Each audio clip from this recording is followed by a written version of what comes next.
الذين آمنوا وتطمئن قلوبهم بذكر الله. الحمد لله رب العالمين والصلاة والسلام على عبد الله ورسوله نبينا محمد وعلى آله وصحبه أجمعين أما بعد. اللهم علمنا ما ينفعنا وانفعنا بما علمتنا واجعل ما نتعلمه حجة لنا لا علينا برحمتك يا أرحم الراحمين أما بعد. So I'm once again extremely pleased to be able to come here, to be able for us to gather here today in what is my local masjid, for us to be able to study together the Book of Allah and the Sunnah of the Messenger of Allah sallallahu alaihi wasallam as it relates to the topic of RUQYA الشرعية. And I'm going to start by introducing myself. And even though this is really my original local masjid, there are some new faces here today. And maybe because I'm quite often away, maybe it's worth me introducing myself, and especially maybe introducing myself as it relates to the topic of RUQYA. So my name is Muhammed Tim Humble. I became Muslim at the age of 14 years old here in Newcastle. This is one of the first masajid that I was connected to, that I was involved in. And it became basically my local masjid for a long time. At some point during my journey, I went to study in Madani al-Munawwara. By the grace of Allah subhanahu wa ta'ala and His mercy, I was able to complete my degree over there and my Arabic language studies over there. And then to come back to Newcastle, and I was in Newcastle for between 3 and 4 years. And now I'm over in Dubai for the next couple of years. I'm focused on working with new Muslims over there.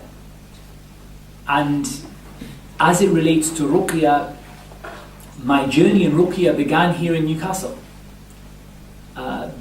How I got involved in RUQYA began right here in Newcastle.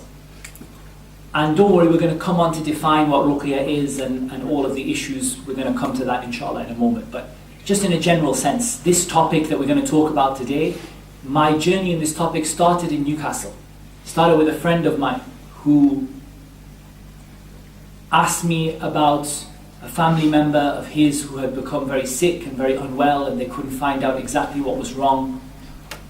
And that began my interest.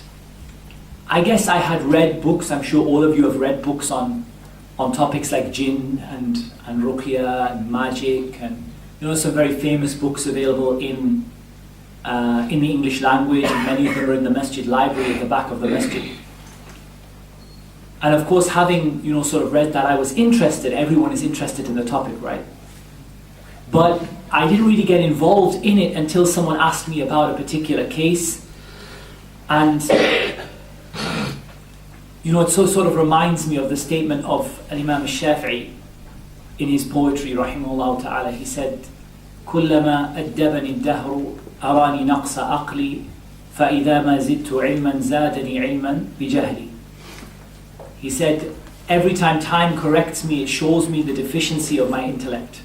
It shows me how little I know. Every time the time goes by, every hour goes by, I realize how little I know. And when I increase in knowledge, it only increases me in knowledge of how ignorant I used to be. And so when this first question came, it really made me realize that I really knew very little about this topic. It's not a syllabus topic in the Islamic University in Medina. And I didn't know a lot about it. I heard some things like you guys here about the jinn and about, and I don't think we were living at that time in a YouTube age where, or a Facebook age where, you've probably seen more videos about the jinn than I have. But it certainly made me realize how little I knew. And I returned back to Medina and I wanted to find out from the scholars, from the people of knowledge, about this topic of RUQYA Sharia, and about the jinn, and about magic. Because we have to go back to the people of knowledge. Allah Azza wa Jalla said, فَاسْأَلُوا أَهْلَ الذِّكْرِ إِن كُنْتُمْ لَا تَعْلَمُونَ. Ask the people of remembrance, ask the people of the dhikr. If you don't know something, go back to the people of knowledge and ask them about it. So I was blessed to be able to ask a very, very good friend of mine, a student in the university. He was at that time in master's level. He's now finished his doctorate, Sheikh Abdul Basit Fahim, Hafidhullah. And he's a very, very close friend of mine from Pakistan. And I was able to ask him, he was like a mentor to me. And I said to him, Sheikh, we've got this question about this person who is very sick, and there's some suspicion that something might not be right here. It might not be a medical condition. There might be some paranormal thing going on. What can you tell me about it? And he basically said, I can't tell you a lot about it, but I can take you to someone who can tell you about it. He said, come with me to my Sheikh. And my Sheikh is an expert on this topic. And he was currently, his Sheikh was his supervisor for his master's thesis. Our Sheikh, Sheikh Ali ibn Ghazi al-Tuwajri, Hafidhullah. And he said, go to Sheikh Ali, and Sheikh Ali will explain to you about this topic. So it so happened that I found myself with Sheikh Ali, I think it might have been fixing his computer or something like that. I found myself with him, and I got a chance to actually ask him about it. And the first thing, or one of the first things he said to me is, he said, I've just finished a book. And this book is called Al-Istishfa'u bil-Qur'an al-Kareem, Seeking a Cure from the Noble Qur'an. He said, in this book you'll find what you need, inshallah, you'll find the answer to your questions. And the book was not printed, but he said to his student, who was my friend, he said to him, give him a copy of the unprinted book. And I still have it today, a Word document of the book before it was printed, before it was published. Give me a copy of the book, you will find in it what you need, inshallah. So I took a copy of the book and I asked the Sheikh a few simple questions. And we'll come to those maybe later on. And I came to the UK, I performed my first RUQYA session, and I was probably phoning the Sheikh, once or twice a day to ask him, what shall I do now, and will this happen? And every time he said the same thing to me. He said, be patient and carry on reading. Don't concern yourself with what happens around you, just be patient. And that went on for a while, and of course once you start something like RUQYA, it's a little hard to stop, because you realize that a lot of people have problems. And it really is a pandemic. These problems have spread to every country in the world, to almost every family in one way or another, in almost every place. So of course once you start, you want to learn more and more and more. And I was blessed to meet a number of brothers, from them our brother Abu Ibrahim, who some of you may know, Abu Ibrahim Husnain, who was also getting involved in RUQYA. We went to Dudley, near Birmingham, and we did a lecture series together. Some of you may have seen that. It was a 10-part RUQYA course. If you haven't seen that, you can catch it on my website, muhammedtim.com. And we started, teaching and learning.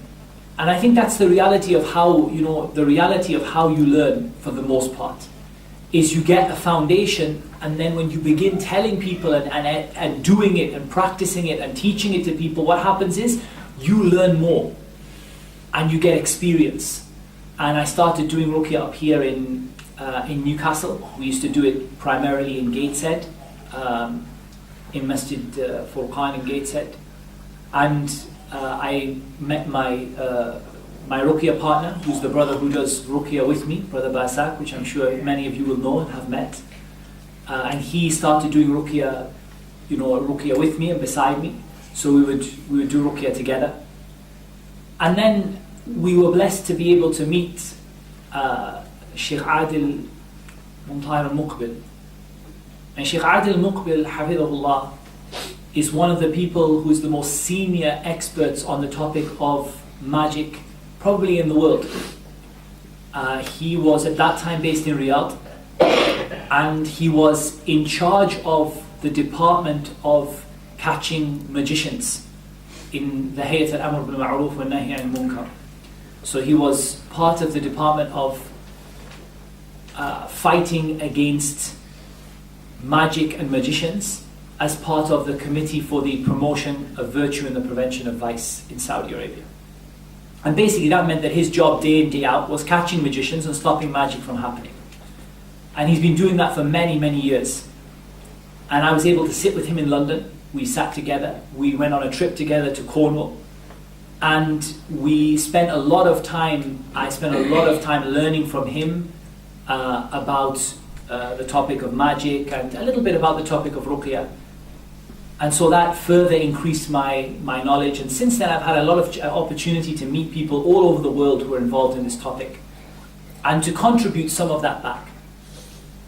And as I said, when I began this journey of mine in the topic of RUQYA Shar'iyya, I began by doing RUQYA on people, by reading over people to try to help them by the permission of Allah. And I soon realized that there's a major problem with this. And there's nothing wrong with doing RUQYA on people, by the way, but there is a major problem with doing RUQYA on people. And that is that there are so many people who want help and so few people to help them that it's almost an impossibility. And it really, I can honestly say that it pains me. It really does. Because in any one day, I can get between 10 and 50 people come and say, I need your help urgently, and it's a crisis. If you don't help me, after Allah, I do not know who I will go to for help.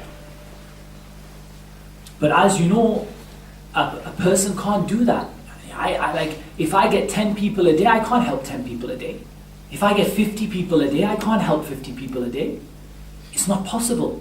If you do it for one day, you can't do it day in, day out. And I'm talking about day in, day out. By the time we finish this call, I'll have anywhere between 10 and 50 new cases in my inbox by the time we finish this course today. And Allah Azza wa Jalla knows best. Already this morning, there were 5 or 6 or whatever when I opened my inbox. And how many people today are going to come and speak to me and say, we need this and we want this and we need this. So I realized pretty soon that the problem is we have far too many sick people and not enough people who can help them. And so I realized that if we continue like this, even if I open a RUQYA clinic, because in my idea I thought I'll open a RUQYA clinic in Newcastle or in Gateshead, I'll open a big RUQYA clinic and we can treat 10 people a week or 20 people a week. And then I realized that's not enough. That's not even enough for Newcastle, let alone for all the people who are going to travel from the surrounding cities and the surrounding places. And so you realize soon enough that there's no RUQYA center you can open that's ever going to be big enough to handle the number of people who need help. And so we need a different approach. And so over the last 2 or 3 years, I've been focused on a totally different approach to RUQYA. I'm still doing RUQYA and still reading on people, but this approach is based on teaching people how to do RUQYA for themselves. And I know that will, and it always does, lead to some criticism. People will say, you can't teach people to do this, they don't know enough, they don't have the expertise, it's dangerous for them, and lots of other things which are usually not true. But the reality is, even if they are true, even if teaching you to do RUQYA is going to be dangerous, or teaching you to do RUQYA is going to be beyond your capability, then surely it is akhaffu dararain. It is the least of the 2 evils. Because the reality is, if I don't teach you how to do it, then we are going to have a lot of sick people getting very, very ill, and some of them dying, and some of them becoming incapacitated for life, and some of them losing their marriage and their children and their wealth. surely putting a little bit of a weight on your shoulders is less of an evil than letting all of those people go. Because I can't, as an individual, if I did it every day, and I don't, I have to do my regular da'wah work. If I did it every day, I would not be able to treat even the people in this room who need help. So how about all of the other people in Newcastle? How about all of the other people in the surrounding cities? How about all of the other people in the UK? And I get requests of people all over the world want to come and see me, and from all over the world. And subhanAllah, I say to them, no, that's not the way. The answer is not to get on the plane and go and see Muhammed Tim. The answer is to learn how to do ruqya. And to be able to help other people, because if today I can teach 100 people how to do ruqya, that means that this month we can deal with 1,000 cases. If everyone can deal with 10 cases a month, or even in a year we can deal with 1,000 cases. And surely that's better than me dealing with 15 or 20. Even if it puts a burden on you, even if it's a little bit beyond you, even if it makes a hardship. Because recently I got some criticism from one of the senior brothers involved in RUQYA in Saudi. Came over and there was some criticism of it. They said, you should not teach this to the people, it's beyond them, and some other things. We say, wallahi, this is not taking into account the reality of the situation. If you have, let's say, a wound, the ideal thing is to be seen by a doctor. But what do you do if there's one of these mass earthquakes, casualties where everybody is bleeding? Should we all wait in line for the one doctor and let all the other people who are waiting in the queue die from their illnesses because we're waiting for this one doctor? Or everybody does their best to help as many people as they can? The reality is we're not dealing with 1 or 2 cases or 3 cases a month or a year. We're dealing with tens of cases a day. And I'm only one person, and not a lot of people know about me. How about all the other people doing ruqya? Millions and millions of cases a year. Millions of cases a year. So it's just not possible for us to then say to people, well, you should be an expert, you should be a hafiz, you should be a qari, you should be this or you should be that. And there's another aspect to this, that not everybody is of the same severity, right? Not everybody is as sick as everybody else. Some people have a minor problem, a pretty small problem in the scheme of things. I know almost every email I get in my inbox has the word urgent written on it. But the reality is most of the people, their cases are not that urgent. They can recite upon themselves. They can recite upon their family members. They can manage. And what that does is it frees up the raqi to deal with the serious issues and the complicated issues. And so it makes more sense. It's like I was talking to a brother a couple of days ago, maybe on Friday, and I was saying to him, it's kind of like the healthcare system. When you get a headache, you don't go to the A&E department. When you get a headache, what do? You probably take a paracetamol yourself, treat yourself. If the paracetamol doesn't work and your headache continues a couple of days, you might go to the pharmacy and ask the pharmacist for something. If that doesn't work, you book an appointment with your GP. The GP can't solve the problem, he refers you to somebody who's a bit more specialized, and they might refer you to someone who's a bit more specialized. And there's a pyramid system, whereby at the bottom of the pyramid, people are treating themselves. And you have all these, NHS Direct and all of these other things. You have where people are basically treating themselves and getting advice and getting support, and then going to someone who's less specialized, more general, and then someone who's more and more and more specialized until the problem is solved bi-idhnillah. And that is the system we want with ruqya. If you wake up and you had a bad nightmare and you got sleep paralysis and you couldn't move and you got scared, you should be able to treat that by yourself, on your own. If you're having some waswasa from the shaitan, you should be able to treat the majority of that by yourself or within the family. If you're having some, jinn issues, which we'll talk about later on, some problems, then likewise you should be able to treat that within yourself, within your family. If it becomes more serious, then you should be able to reach out to someone for advice. Even if it's not someone to do ruqya for you, but just to give you some advice. Someone to say, you know what it is, I think you need to do this, focus on this, read these ayat, do this, behave like this. So this is your advice. And you feel when you take that advice that, that might help most of the people. And then again, you have some people who say, look, I just want you to do one ruqya session for me, so you can advise me what to do, and I'll take it on from there. And that's another level. And then you might get up to another level, where you want someone, to maybe do a couple of weeks worth of ruqya for you, and then you can kind of maintain it by yourself. And then of course you have some people who are so serious that they need ruqya to be done for them on a daily basis or a weekly basis by somebody, and that's also fine. But what we don't want to be doing is that everybody who has a headache ends up taking a month of the Raqi's time. That doesn't make any sense. If we did that in the healthcare system, what would happen?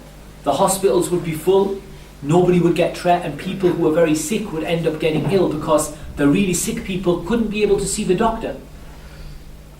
Because it's being full up of people who are able to go home and take a course of antibiotics or a course of medication to relieve their problem.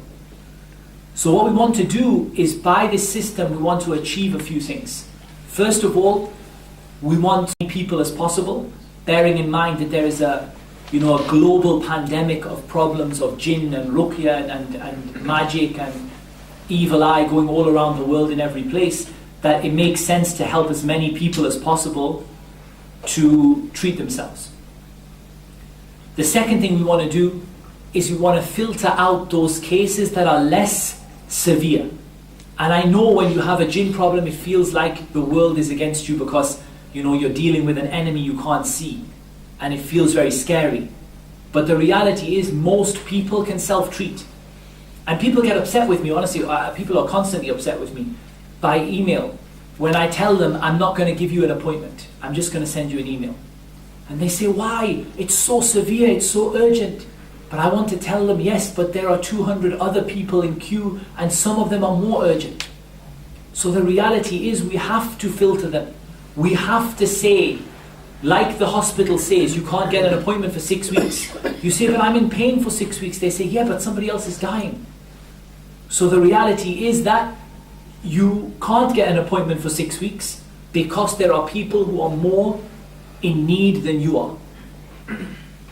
And the other reason is that when you teach someone how to do it, you have all of the tools there. And I send an email with instructions that people can follow point by point and word by word. What you find is that those people are able to help themselves and to help other people. And what will happen is, maybe out of the people in this room, let's just say we have 100 people on the course today. I think we have over 100 registered. Let's just say we have 100 people on the course today. Out of that 100 people on the course, even if 1 or 2 of you take up ruqya as a serious sort of pastime, a serious sort of, I don't know if the hobby is the right word, or a serious sort of voluntary role, then we will have a lot more people doing ruqya in the northeast of England than we had before, and a lot more people doing it around the world than we had before. So even if most of you just take this as an interesting topic and go home and don't do anything about it, even if only 1 or 2 of you start doing ruqya, we'll be in a lot better situation. And often, it's really sad to say, but often these cases are serious. Often they are cases of life and death. People die, and not infrequently, because of these problems. People lose their families, lose their marriages, lose their wealth, lose their mobility, lose their health, lose so many things over these problems. So we desperately need people, and alhamdulillah, Allah Azza wa Jalla has not made ruqya a difficult topic to learn. And I'm very much of that belief. Ruqya is not a difficult topic to learn. It's not a hardship to learn, inshallah. So this is where we are at, and this is why we are doing the course today. Now there's something that I have taken to over the last couple of years. I used to give the same course everywhere. And I've given a ruqya course before in Newcastle. Some of you might have come to it. I used to just go around from place to place, just teaching the same thing. And if you see my early videos, they're all kind of very similar. You see one in London, one in Birmingham, but they're all kind of very repetitive and very similar. And it struck me that, you know what it is? The vast majority of people are watching these videos on YouTube. Alhamdulillah, some of them have well over 100,000 people watch them on YouTube. And you're thinking that, well, why am I repeating the same thing again and again and again? And yes, there needs to be some repetition, but why don't we do this so that every RUQYA workshop that I take is something different? And we have the video camera running, alhamdulillah, and it's recording, so that people who are watching on YouTube can watch the old lectures and they can watch this one, and each one will give them something different. And so I'm not going to repeat everything that I've said before. We just don't have time, because my previous RUQYA courses are about 2 days in length, and even they didn't cover even a quarter of the material. So there's weeks and weeks and weeks of material. But what we're going to do is go over the most important things, but go over them in a different way. And from the methods of teaching used by the Prophet ﷺ and by teachers all over the world, is that you repeat the same thing to your student in a different way. And I think the most perfect example of this is the Quran. The Quran is very repetitive. The same things come again and again and again, but they come in a slightly different wording, a different context, a different story, a different sort of circumstance. And so it reinforces the concept from many different angles. And that's what I'm trying to do. Because RUQYA is RUQYA. I'm not going to tell you anything different to what I told you guys, if you watch the video from Dudley, or you watch the video from London, or you watch the videos from Dubai. I'm not going to tell you anything massively different, but I am going to tell you it in a little bit of a different way. And for a long time, I have intended to do something in the line of tafsir of the ayat of RUQYA. Because as we know, we're going to come to what RUQYA is in a moment, that we're talking about reciting the Quran. And so the Quran is obviously a major part of RUQYA Shar'i. The Quran is probably the biggest single part of RUQYA, is the Quran, reciting the Quran. And I thought it would be nice if we learned RUQYA today from the Quran. Instead of just me telling you this is RUQYA and these are the jinn and this is sihr, we could learn what sihr is from the Quran. We could learn what RUQYA is from the Quran. We could learn what different ayat people read from the Quran and the tafsir of them, to make us stronger and better in the RUQYA that we do. And of course, inshallah, what I'm going to do is explain around it. And I brought with me, one of my favorite books. I often think if someone said that you can only take one book with you, you're on one of these desert island things, where you can only bring a single book with you, I think I would bring this book. And someone would say, wouldn't you bring the Quran? Well, this book contains the Quran. The Quran is inside of it. The mushaf, picture of the mushaf inside of the book. But this is Tafsir al-Sa'di. It's called Taysir al-Karim al-Rahman fi Tafsiri Kalam al-Mannan.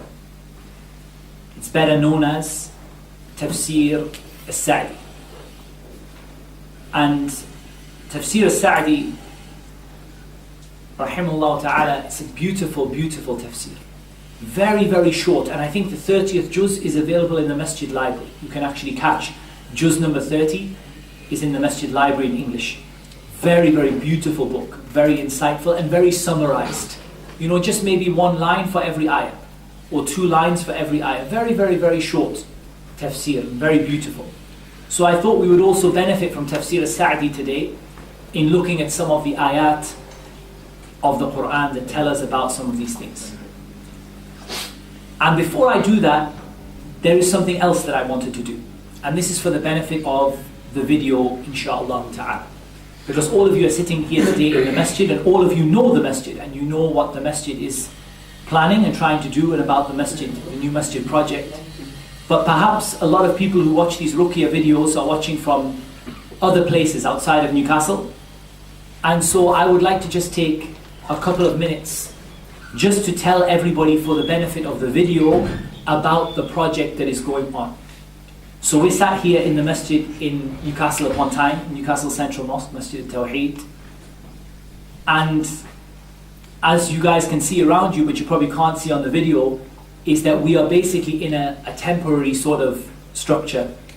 And right outside there is a huge hole in the ground which is filled with concrete, and this is the first start of the new masjid.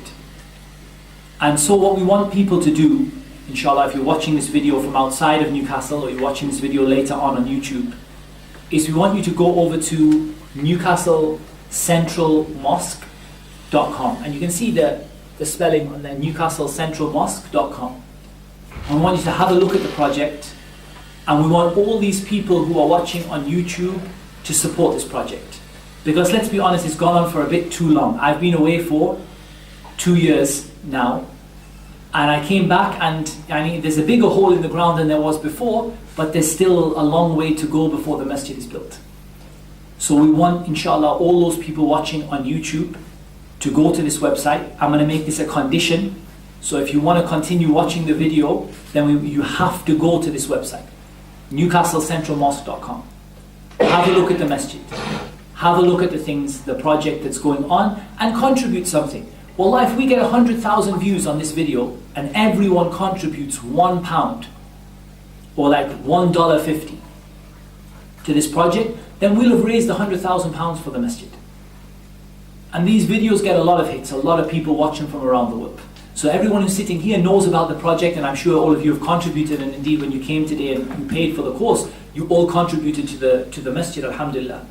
But we want to spread this message via the video to a wider audience, so that more people can find out about it. Because, wallahi, the masjid needs a lot of money to build this masjid. And for a very, very long time, the project has been going and going and going. And now, alhamdulillah, the project has some extra funding, which has come from elsewhere, match funding. So we really want as many people to donate to this project as possible. So this is all for the purpose of the video. And I don't often ask people to donate to projects. It's not really something I do very much of, that I don't usually say in my videos, and I don't usually recommend. But really, I want to encourage people today. The masjid was kind enough to be able to hold this course today, kind enough to be able to fly me from Dubai to Newcastle for the purpose of giving this lecture. So I think we should return something back to them, inshallah ta'ala. And we want everyone to go and have a look at the project. If you can't donate anything, then the minimum I want from you is to send the website link to someone who can. Because everyone is in a different situation. Not everybody can donate something. And I'm sure most people can donate even £1 or £2, a couple of dollars or whatever it is. I'm sure everyone can do that. But even if you can't, send it to people, send it to your friends on WhatsApp, send it to people who, we all know people who build masajid and people who have a little bit extra cash and they want to do something good, especially with Ramadan coming. Send the link of the masjid to them, and let's see if we can reach a large number of people, inshallah, and we can start getting this project with another floor and another floor, inshallah, so that we end up with a masjid that we can pray in, because it's got pretty difficult now. And when I came here, making wudu in the porta cabin, it reminded me of that hadith about isbagh al-wudu ala al-makarih, making wudu in difficult circumstances. The Prophet ﷺ said, "Shall I not tell you of something which will wipe out your sins and raise your level or raise your rank?" They said, "Indeed, O Messenger of Allah," he said, "Isbagul wudu ala al-makarih," making wudu even when it's really hard. Because the water is freezing and the sink is really small and there's a queue of so many people. وَكَثْرَةُ الْخُطَى إِلَى الْمَسَاجِدِ, and making lots of steps to the masjid. وَانْتِظَارُ الصَّلَاةِ بَعْدَ الصَّلَاةِ, and waiting for one prayer after the next, from one prayer to the next. أو كما قال صلى الله عليه وسلم. So there's a big need. So we want people on the video, inshallah, and I'll mention this a couple of times throughout the lecture. So we want people on the video to find out more about the masjid and to contribute bi'idhnillahi ta'ala. Newcastle doesn't have a lot in the way of Islamic resources, and we're desperately in need of a major center for Islam and for the Muslims. And so inshallah, we're going to make that a condition of watching this video bi'idhnillahi ta'ala for free on YouTube instead of having to buy it on a DVD, is that you go onto the website and you contribute something bi'idhnillahi ta'ala. So jazakumullah khairan for you guys being patient through that little announcement, but we get a lot more people watching on YouTube than we do coming to the classes, so it's worthwhile giving them the message bi'idhnillahi ta'ala. So inshallah ta'ala we want to begin by defining a few terms, okay?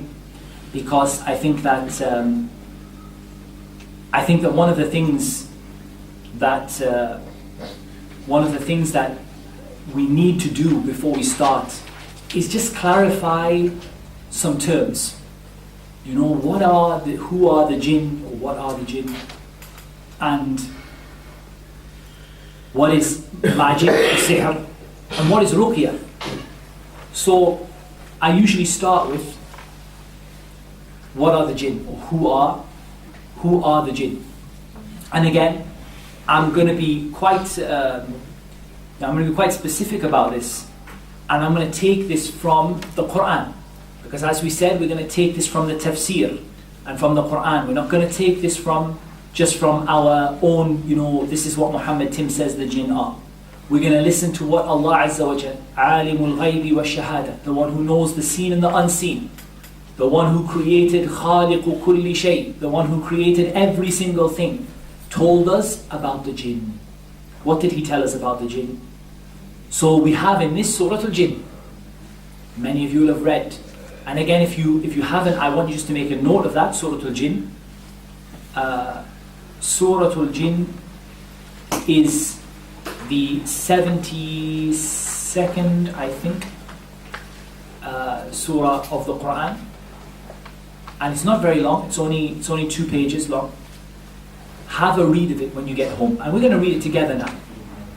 And just listen to what Allah Azza wa Jal tells us about the jinn. Of course, Surah Al-Jinn is not the only place that Allah tells us about the jinn in the Quran, but Surah Al-Jinn will give us a nice summary of the jinn that we can explain and we can start with. Before we start with Surah Al-Jinn, there is one more surah that we should talk about, inshallah, before Surah Al-Jinn.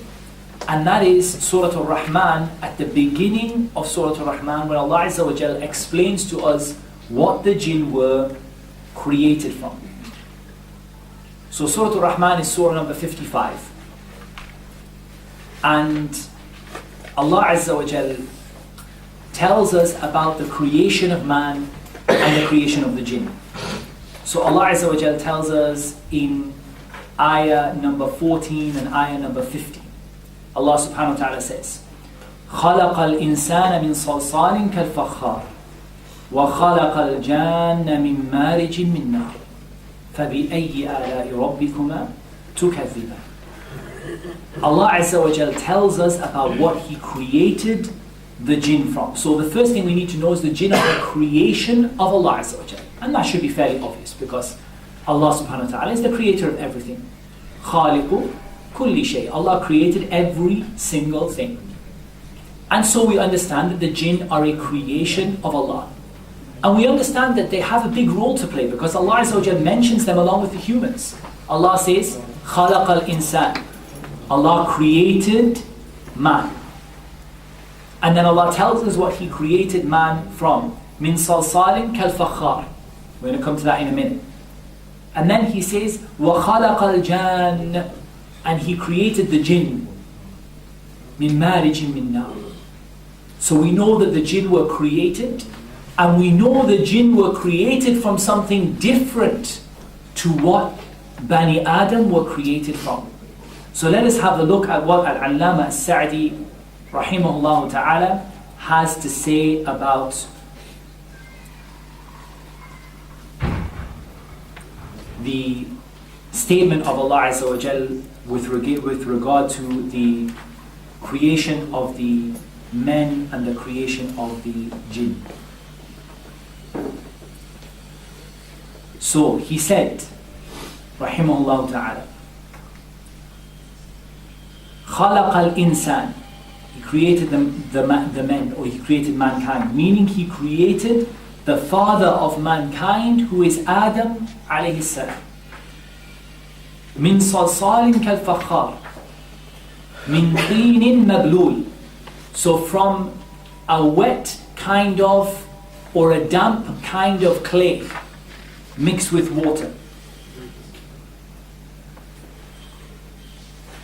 until it dries, so it becomes like potted clay. and it has a sound which it makes like a dry kind of potted clay that Allah Azza wa Jal created, or a dry sort of baked clay that Allah Azza wa Jal created mankind from. And we know the creation of mankind was in stages. Allah Azza wa Jal mentioned that He created everything from water, and that man was created from turab, from dust, and that the dust became clay, and that the clay became like a potted dry clay, and then so on and so forth. But the bit that we're interested in, وَخَلَقَ الْجَانِ, Imam al-Sa'di, he says, meaning Abal Jinn, Iblis la'anahullah, meaning the father of the jinn who was Iblis. Yani Allah Azza wa Jal created Adam, and Allah Azza wa Jal created Iblis. Why does Al-Imam al-Sa'di take this ayah to mean the creation of Iblis and the creation of Adam, and not the creation of mankind as a whole? The reason why is because, as we know, mankind differed in the way that they came about after Adam. Adam was created in that way, and everyone else was created through the process of the reproductive process of people giving birth and having children, and giving birth and having children, and giving birth and having children. But the father of mankind was created from this dry, potted clay. And the father of the jinn, Iblis, was created from this particular substance. And he said, Marijin min nar, i.e. from the pure flame of fire, or the one that has been mixed with smoke. And this indicates the virtue of mankind as opposed to the jinn, because the jinn were created from this fire. And fire is what? Fire is something which brings about destruction. And fire is something that brings about, although it can be used for a benefit, it brings about negativity, because it brings about destruction, and it burns things down, and it causes pain to people. Whereas Adam was created from something which is more noble, something which is used to build, and something which is used to, to help people, and it doesn't have any negativity